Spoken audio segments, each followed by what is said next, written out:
Hey everyone, in this video we will see how to fix Vizio SB3651-E6 soundbar not turning on, power supply, fuse and hard reset. Fix 1 is perform a soft reset. Turn off the soundbar and unplug the power cord from the wall outlet. Then press and hold the power button on the soundbar for 10 to 30 seconds.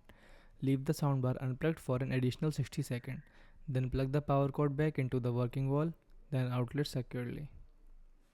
Second fix is verify the power source. Unplug the soundbar and connect a working lamp or phone charger to the same outlet to test functionality. If the lamp or charger does not turn on, the outlet may be tripped. Reset your home circuit breaker if necessary. Alternatively, plug the soundbar into a different wall outlet to check if it works.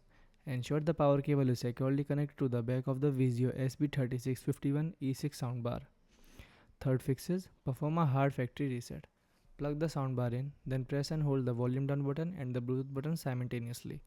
Hold both buttons for 5 seconds, then LED light on the front will flash 3 times if the process is successful. The unit will reboot after the LED flash. Thanks for watching.